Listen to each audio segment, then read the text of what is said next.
Hi y'all, welcome to Petite Weaver Crafts episode 5. I'm recording here today from Los Angeles on June 19th, 2016. Thank you so much for joining me today, returning viewers, and for new viewers, welcome.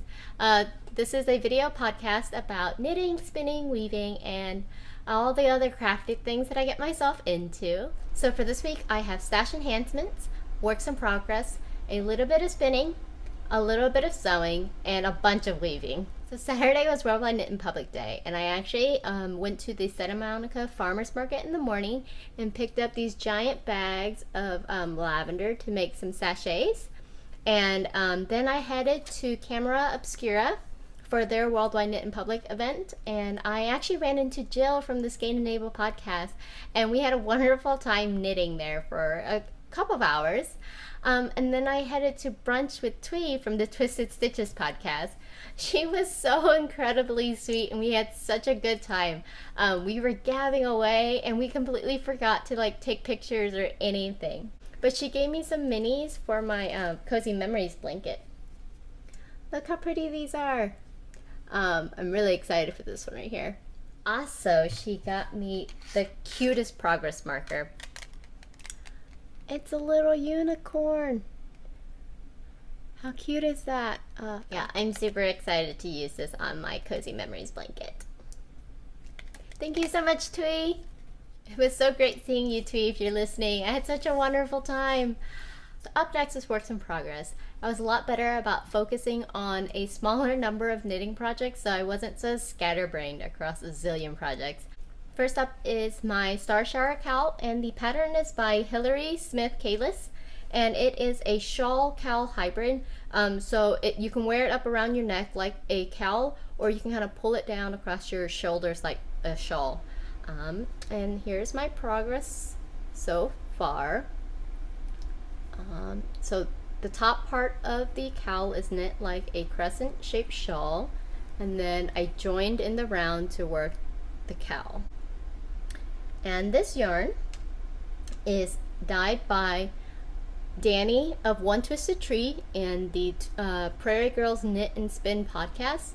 And the colorway is the exclusive PALKAL colorway. And the PALKAL is the Podcaster Along Knit Along, hosted by Michelle of the Actually Knitting podcast. The idea of the cowl is just to support your, podcasters who produce products such as dyed yarn, stitch markers, project bags, etc. And the PALKAL runs between June 15th and September 15th.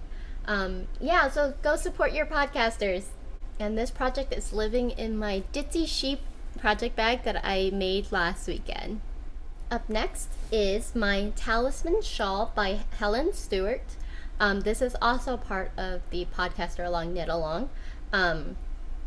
Helen Stewart is the host of the Curious Handmade podcast. She is releasing a set of patterns called the Shawl Society, and she releases a new pattern every month. And the first one is a crescent shape, and it's mostly a stockinette shawl with a little bit of textured detail. You can see there. And I'm about 40% done with this shawl. So Helen writes her patterns with a percentage checklist format, so you can really gauge how far along in your progress you are. And it's super neat because I really like stuff like that.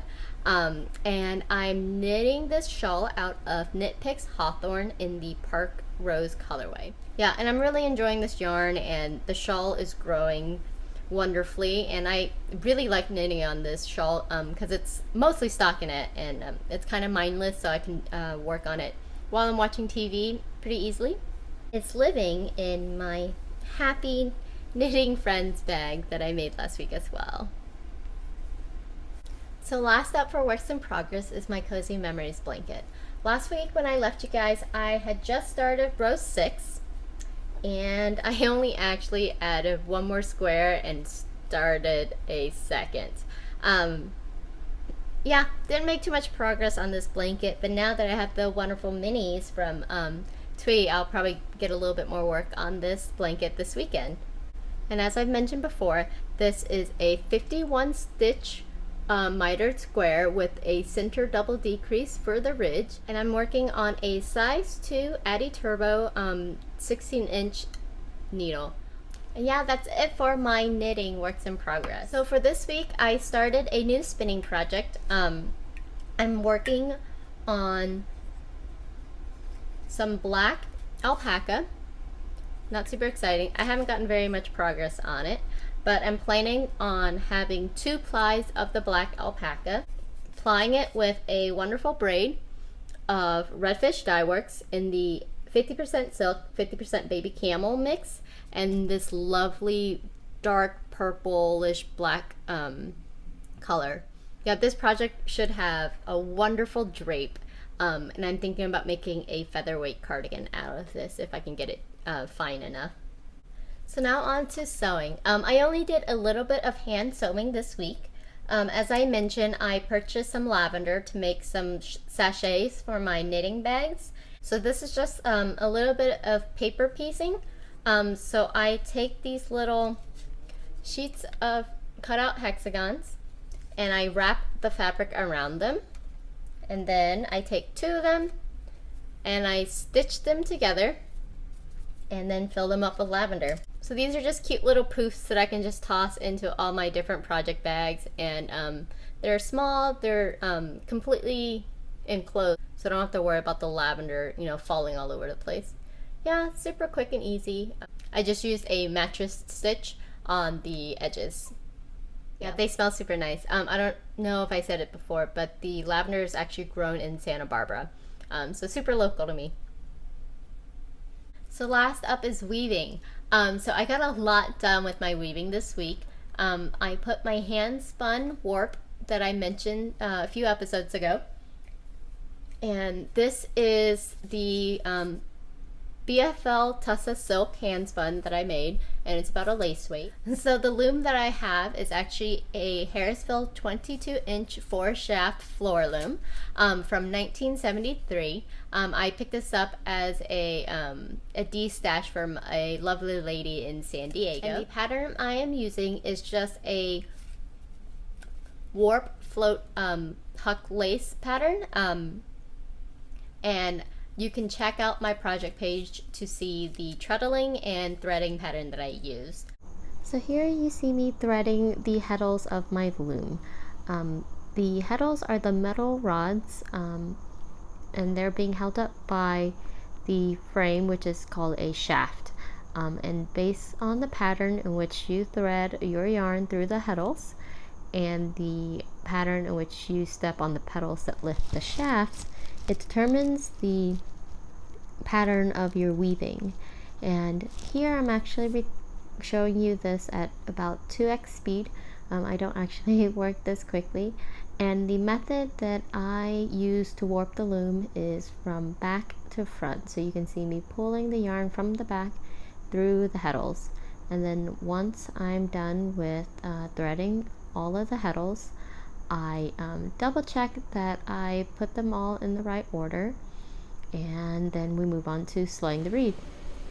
So slaying the reed just means that once the yarns go through the heddles, they have to go through this metal grating called a reed, and this is just allows you to spread out the yarn in the density that you want.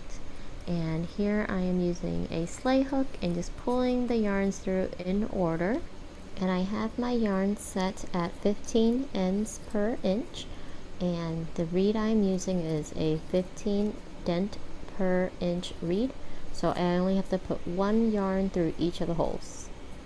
As I was setting up the loom and putting the warp on, it was actually pretty surprising to me how everything kind of came flooding back. I've actually haven't woven in almost a year now. After moving into this new apartment, setting everything up was a little bit of a hassle, so I kind of been ignoring my loom for such a long time, but as soon as I got it set up, I reminded myself how much I enjoy weaving. So it was really nice to kind of get back to it. So here you see me adjusting the temple, and the temple is just a device that helps you maintain a consistent weaving width as you work. The one I have here is a Glamarca, I believe, and it's 22 inches wide, which is the width of my loom. And it can be adjusted to go smaller. It just can't be adjusted any larger than it is set at. And I have the pattern memorized, but sometimes you can see me hesitate a little bit because I, mistakenly stepped on the wrong petals and it lifted the wrong shaft, so I have to kind of backtrack a little bit. I actually was having a little bit of trouble with my hand spun warp. It's a little bit sticky, and what that means is sometimes when I lift certain shafts, the yarns kind of stick together and they don't quite separate. And as I pass my shuttle through, it actually doesn't go underneath the proper ones to make the proper pattern. And the shuttle I'm using here is called a in-feed shuttle, and this one is produced by Shact. Yeah, I really like this in-feed shuttle. In-feed shuttles tend to hold more yarn than a traditional boat shuttle, so I have less ends to weave in, which is nice. So here's a close-up of the cloth so far. I'm really enjoying it. And as I mentioned on my last episode, I'm going to a fiber retreat this weekend hosted by Griffin Dyeworks, and I'm taking quite a few classes, including needle felting a sheep, making art with yarn, spinning flax, natural dyeing shibori folds, a block printing class, and spinning silk from a hanky. I'm very excited for my classes, and I'm frantically trying to pack up everything that I need. It'll be interesting driving up to Lake Arrowhead with 3 crafters, their spinning wheels, and all the various accessories that come along with that. Yeah, so I won't be here to record an episode next weekend, but I'll try really hard to get some footage of the site and a little bit of the classes, and maybe even a periscope if the signal is good enough. So yeah, I look forward to that next weekend, and that's it for me today. You can find the show notes down below or on my blog at petiteweavercrafts.blogspot.com. And you can find me as Petite Weaver on Instagram, Ravelry, and Periscope. Thanks so much for watching, and I'll see you guys in 2 weeks. Bye! Hey lady, what's going on? Do you want some of my lunch? Boop, boop. Egg? Tamago? Do you want it? Do you want it? Alright, right, you sit. High five. Here you go.